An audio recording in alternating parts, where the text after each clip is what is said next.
The storm outside was fierce that night in Georgia.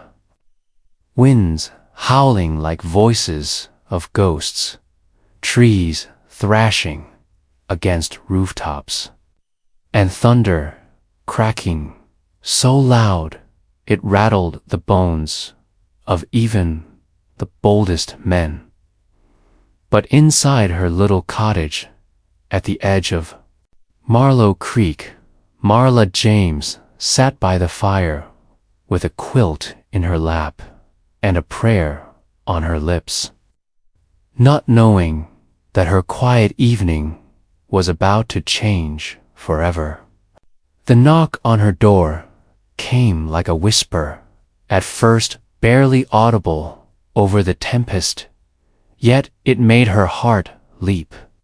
And when she opened it, her breath caught in her throat at the sight of the bone soaked to the bone, his left eye, purple and swollen, shut lip bleeding, a dirty backpack clutched to his chest like it held everything he had left in the world.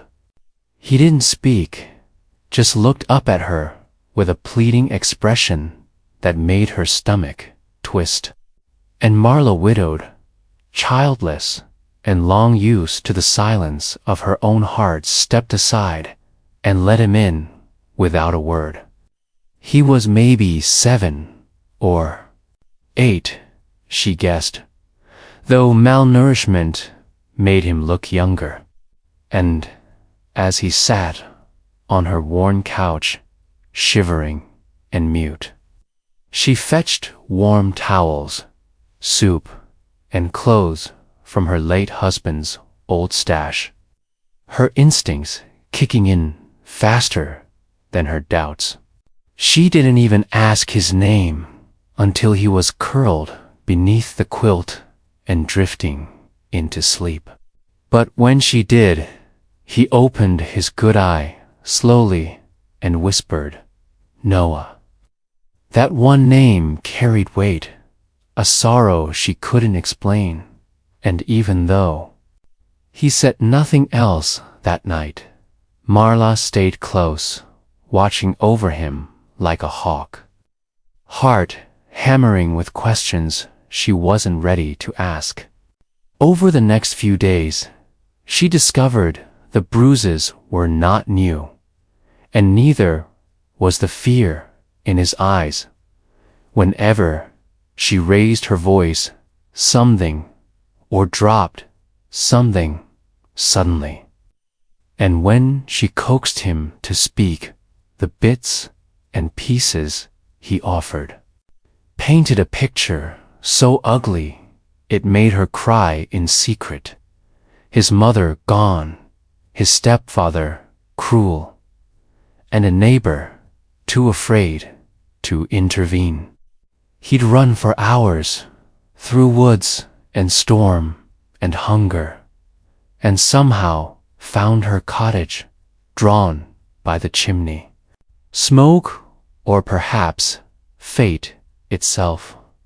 Marla, who had spent years volunteering at shelters and soup kitchens, had seen hurt before, but something about Noah's pain felt different, personal, like a wound she had forgotten she had. Maybe it was because she had lost her own son, too. Cancer 15 years earlier. Or maybe because Noah looked so much like him in the firelight that her soul stirred every time she caught his gaze. The law came knocking soon enough. Of course, social worker and a deputy with questions and procedures, and though Marla cooperated, something in her dug its heels in when they mentioned group homes and court custody, because Noah had clung to her skirt when they tried to speak to him alone, and the sob that escaped him when they mentioned foster care shattered something inside her. So she offered to keep him while the investigation played out, filed the paperwork, attended the hearings, and opened her life in ways she never thought she would again. Days turned to weeks, weeks to months, and Noah slowly bloomed, still quiet, still cautious, but the shadows behind his eyes began to lift as he learned to trust, to sleep without nightmares, and every milestone he reached, his first laugh, his first drawing on the fridge, his first time calling her mama without hesitation, became a blessing Marla hadn't known she was allowed to hope for. They had their struggles, of course, therapy sessions filled with silences and sudden outbursts, school troubles, the constant fear that someone might show up and take him away, but with each passing season, they grew into each other like ivy on brick, tangled and strong and full of unseen roots. By the time the adoption was finalized 2 years later, Noah was 10 and had already started calling her mom with ease. His eyes brighter, his spirit softer, and Marla felt reborn through him, like life had given her a second chance at motherhood when she had least expected it. She taught him how to ride a bike in the empty parking lot behind the church, cheered for him at his first spelling bee, stayed up late helping him with science projects and wiping his tears after nightmares. And he, in turn, gave her purpose, joy, and a reason to keep waking up with hope. People in town noticed, to how the quiet widow had become more vibrant, how the boy who once flinched at every sound now cracked jokes and held his chin high, and, though some gossiped, most admired the bond they shared, often calling it a miracle.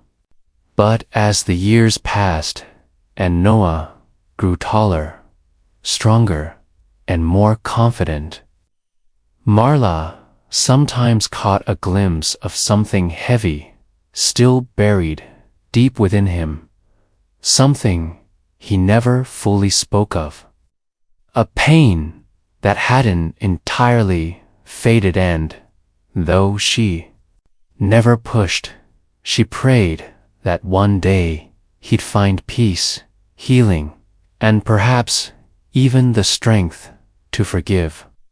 On the eve of his high school graduation, he hugged her tightly and whispered, unaware that the man he would become, the choices he would make, would not only repay her kindness, but change the very course of her life in a way no one could have predicted. The day Noah left for a college, Marla stood on the porch with her hand raised long after his car had disappeared around the corner, her heart swelling with pride, but breaking with the kind of ache only a mother understands, because, although she wasn't his birth mother, the bond they shared had been forged in something stronger than blood. It was built in fire, in healing, in years of soft reassurances whispered through closed doors, and lullabies sung beside trembling shoulders.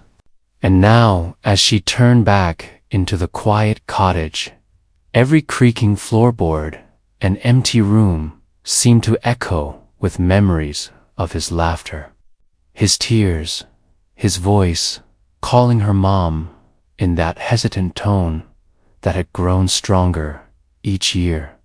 And though she busied herself with chores and letters and her work at the shelter, there was no denying that the silence he left behind felt different from the silence she'd once known. It wasn't lonely, but it was deeply, profoundly still, like the end of a song that still lingered in the air. Noah had chosen to study social work and psychology, which didn't surprise Marla at all, and in their weekly phone calls and exchanged emails, he spoke about his professors and classes and the people he met, the runaway teens who reminded him of shadows from his past, the older men hardened by years of abuse and neglect, the children who didn't cry anymore because crying had never helped. And while he never went into too much detail, Marla could hear in his voice that his soul was being stretched, challenged, broken open, and rebuilt like pottery. And each time he came home on breaks, he was taller, broader in the shoulders, his jaw more defined, his eyes deeper, filled with the stories of others that he carried like sacred relics.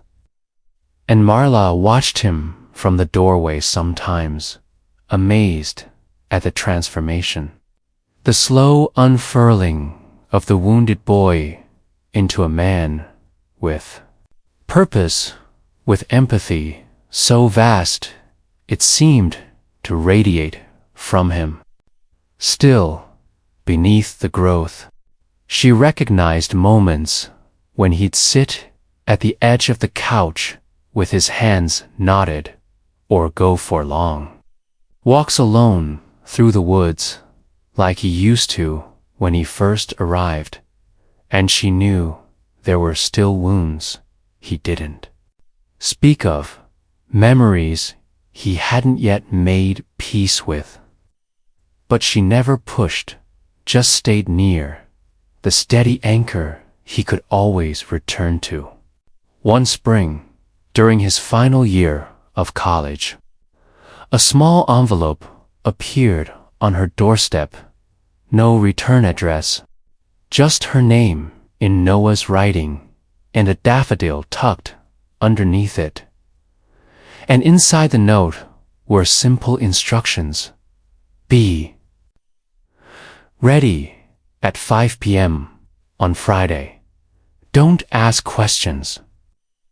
Wear something you feel beautiful in. Love, Noah. That whole week, her mind raced with possibilities. Was he proposing to someone, graduating early, performing in a show? But none of her guesses matched what awaited her. When Friday came, she put on the deep blue dress her late husband had once adored, pinned her curls, and stepped out onto the porch just as a sleek, silver car pulled up and Noah stepped out. In a navy suit, his face lit with excitement and nerves, and he didn't say much as he opened the door for her, just smiled and squeezed her hand like they shared a secret the world hadn't yet been told. The ride took nearly an hour, winding through green countryside and sun-drenched fields, until they pulled up to a modest but beautiful brick building that seemed to hum with quiet energy. And as Marla stepped out and walked toward the entrance, she noticed fresh paint, large windows, and a small landscaped garden filled with daffodils and sunflowers. And she turned to ask what this place was when Noah simply guided her inside with a look that told her everything would make sense. The lobby opened into a warm, inviting space filled with soft couches, bookshelves, and artwork made by children's hands, colorful handprints, finger-painted hearts, crayon-drawn families. At the center of it all stood a bronze plaque, newly mounted on the wall, and when she stepped closer and read the inscription, her hands flew to her mouth as tears welled up in her eyes. The Marla James Center for Healing and Hope, a sanctuary for abused and abandoned children. Her knees nearly buckled, and Noah caught her just as he had so many years ago when she'd fallen to the floor, crying after hearing his full story for the first time. And this time, he held her steady and whispered, "This is yours, Mom. I built this because of you." Her vision blurred as he led her through the building, showing her the therapy rooms filled with gentle music and plush toys, the classrooms where volunteers taught everything from math to mindfulness, the gardens where children planted seeds and learned how to nurture something that depended on them. And in every corner, she saw touches of their past, the quilt she'd made on the wall in the reading room, the names of fictional characters they'd loved painted above shelves, a framed photo of their first Thanksgiving together hanging near the kitchen, and in one quiet room designed for rest and peace, she found a replica of her old living room fireplace, complete with 2 rocking chairs and a shelf of her favorite books. And it was there that Noah knelt and said, "Every child who comes through these doors will have what I had, a safe place, a mother, someone who believes in them." And she wept openly, overwhelmed not by pride, but by the sheer weight of the lives he would now touch.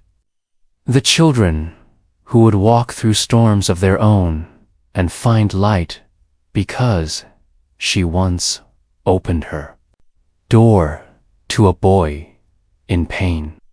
The dedication ceremony was held a week later, and the whole town came. Even the mayor, former teachers, and old neighbors. And when Noah spoke of his past and his journey, in the night, a stranger gave him soup and warmth and called him honey like he'd never been called before. There wasn't a dry eye in the room, and when he introduced Marla to the crowd, people rose to their feet, applauding not just her, but the idea of love without conditions. And in the days that followed, news of the center spread far beyond their town, attracting attention from foundations and philanthropists. And soon, volunteers from across the state offered their services, and families wrote letters thanking Marla for what she'd inspired.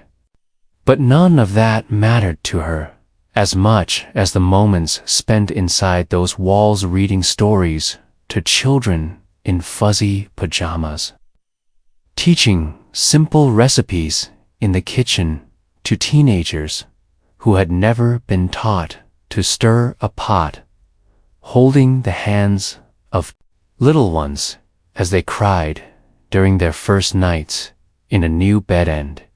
Each time, a child clung to her. Marla saw a glimpse of Noah in their faces and whispered prayers of gratitude that she'd been there that night, that she hadn't turned him away. And though Noah never said who the anonymous donor was, who helped fund the final stages of the center's construction, Marla had a feeling he'd always been selfless, careful with money, and reluctant to talk about his own sacrifices, and she suspected that part of the money had come from savings he'd built from his fellowship. His modest salary, maybe even the inheritance his birth mother had left him in a forgotten account once unlocked by the courts. But he never confirmed.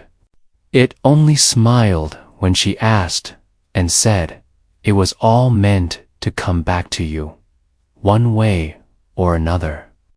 Every evening, she would return to her cottage, sit by the fireplace, and reflect on the strange, beautiful journey that had begun with a knock on the door and a wounded child who hadn't spoken more than one word that first night. And now that same child had become a man who healed others, who built a home for the hurting, and who never forgot that love acts for nothing but changes everything. The years rolled on like the quiet unfolding of petals in spring, soft and steady. And the Marla James Center for Healing and Hope became more than just a sanctuary. It became a heartbeat in the community. A place where broken children learned how to piece themselves back together, where laughter was no longer a stranger to trembling lips, and where the name Marla became synonymous with warmth, comfort, and second chances.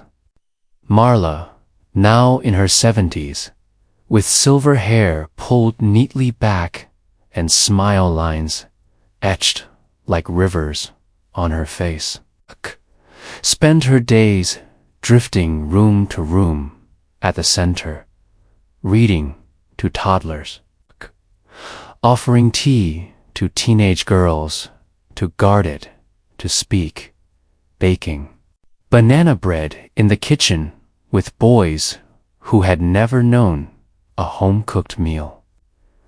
And still, every evening, she returned to her small cottage on the hill, where the fireplace still crackled like old stories, and the photographs on the mantel reminded her that love, when given freely, echoes across generations. Noah, now in his early 30s, had become somewhat of a legend, invited to conferences, written about in newspapers, consulted for policy reform on child protection.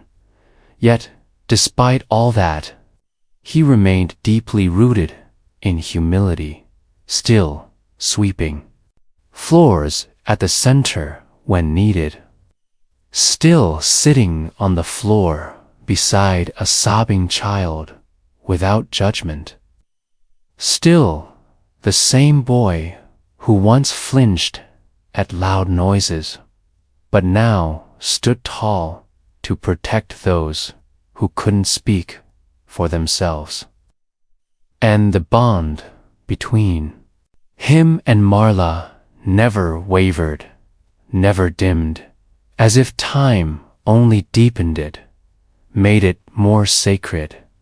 They shared Sunday dinners at the cottage like they always had, now with some of the staff from the center.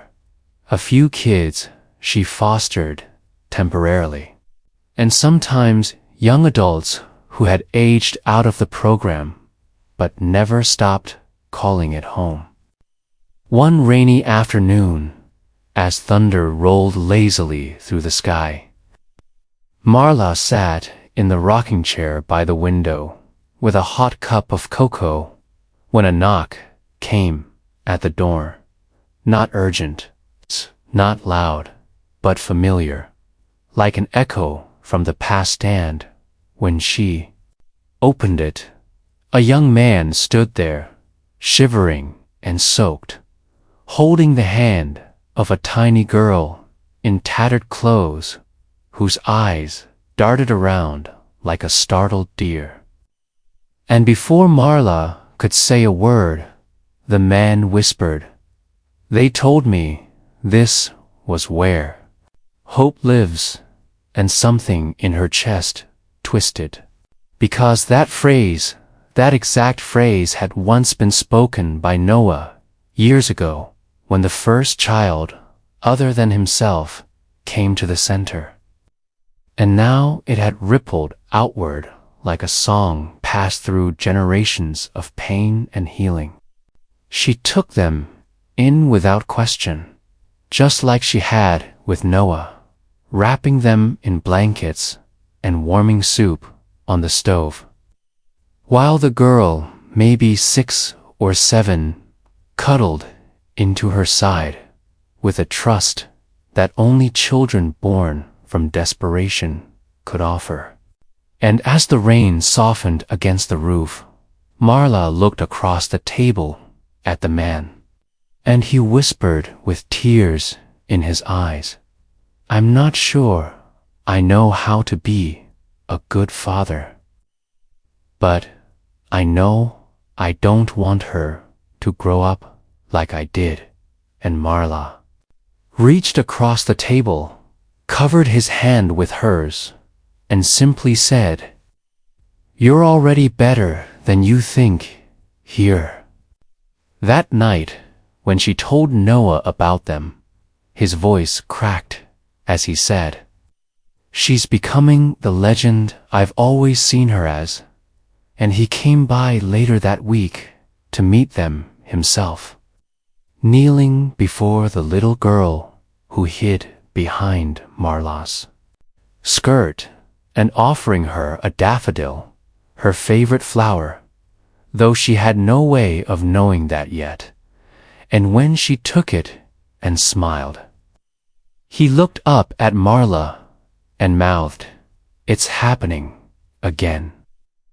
Over time, that little girl became one of many who passed through their doors, some for weeks, some for years, and each one carried a piece of Noah's old backpack and Marla's stitched quilts in their stories.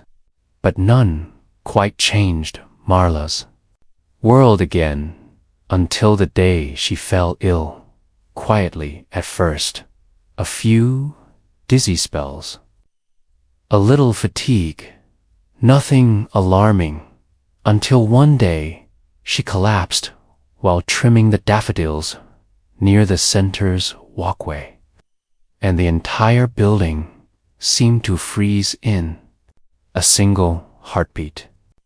Noah was by her side in seconds, his arms shaking as he carried her inside, calling her name again and again, like he had, as a boy, afraid to lose the only home he'd ever known.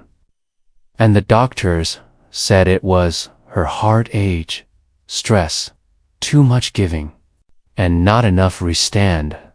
Though they stabilized her, they warned Noah gently that time was now a more precious thing than ever. She was brought home, surrounded by the very children she'd healed, some now adults, some still in school, land for days. Her cottage felt like a sacred temple of whispered prayers. laughter, and goodbye hugs that didn't dare say the word goodbye. And Marla, though tired and fragile, beamed like a queen in her final season, marveling not at her own story, but at what had grown from it. One evening, as twilight painted the sky in gold and lavender, Noah sat beside her bed, holding her hand while she looked out at the garden where daffodils bloomed in clusters, and she whispered, "Do you remember the first night you knocked?"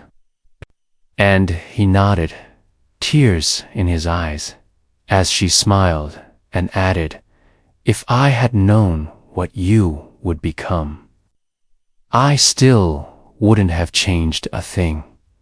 It was worth every second." Around Noah's, and a soft smile on her face, and by morning she was gone peaceful, complete. Her last breath taken in the home she had built, not with bricks, but with love. The funeral was unlike anything the town had ever seen. Dozens of young men and women, teachers, social workers, former mayors, children with missing teeth and new shoes, all stood in the fields outside the center holding daffodils in silence. And when Noah stepped up to speak, his voice wavered but didn't break as he said, "She didn't just save me, she created me. And through this place, she still is." And then, one by one, those who had once been silent victims came forward to speak, each telling stories of nights spent by Marla's fireplace, of notes she'd slipped into backpacks before court hearings, of lullabies hummed during nightmares, and hugs that felt like armor. And by the end, it was clear that Marla James had not only saved a wounded child, she had raised an army of healed hearts. In the weeks that followed, Noah renamed the main building of the center to Marla's house, and beneath her framed photograph, he added a new plaque that read, "Because one woman chose kindness, thousands found light." Years passed, and the center expanded across counties, then states. Yet at the heart of each new building was a fireplace and a bookshelf and a little framed photo of a woman with silver hair holding a boy with wary eyes, both smiling through tears. And every time a new child walked in, they'd point to her and ask, "Who's that?" And someone would always say, "That's Marlish. She's the reason this place exists." And late at night, when the lights were low and the halls quiet, Noah would sometimes walk into the reading room, sit in her rocking chair, and close his eyes, feeling the warmth of her spirit in the walls, the echo of her footsteps, the whisper of her prayers. And he would remember that long-ago storm, the quilt she wrapped around him, the bowl of soup, and the voice that had changed everything. When she looked into his swollen face and said gently, "You're safe now, baby. You're home."